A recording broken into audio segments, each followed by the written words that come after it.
અમારી હોસ્પિટલમાં એક બાળકને એક મધર એની 4 વર્ષની દીકરી લઈને કોઈ પેશન્ટની ખબર કાઢવા માટે આવેલી. એટલે એને જમવાનો સમય થયો એટલે અમારી હોસ્પિટલના ઓપીડીના સેજ ખૂણામાં બેસીને એની બાળકીને ઇન્સ્યુલિનનું ઇન્જેક્શન આપતી હતી.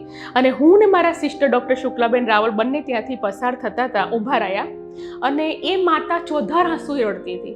તો અમે પાણી મંગાવ્યું, એને થોડી સાંત્વના આપી અને પછી કે મેડમ જુઓ, મારી જીવનમાં હું કોઈ પણ વાર એક પણ ઇન્જેક્શન હું લઈ નથી શકતી, હું સહન નથી કરી શકતી.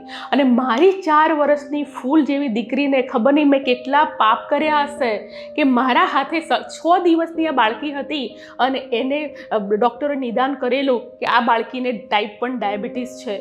તો હું એને ત્યારથી આ બાળકીને દિવસના 4 ઇન્જેક્શન આપવા પડે છે. મેડમ મારાથી આ સહન નહોતું થતું, મારા હાથ ધ્રુજે છે એને ઇન્જેક્શન આપતી વખતે અને મારા આંખોમાંથી આંસુ જાય છે. ત્યારે 4 વર્ષની દીકરી સાહેબ, મને એ શબ્દો હજી મારા કાનમાં ગુંજાય છે. એની આટલી કુમળી આંગળીઓ વડે એની માના આંખના આંસુ લૂછે છે અને કહે છે કે મમ્મી તું શું કામ રોજ રડે છે? હું તને રોજ સમજાવું છું કે આ સોય મને દુખતી જ નથી, પણ તું રોજ રડે છે ને મમ્મી, એ મને ગમતું નથી.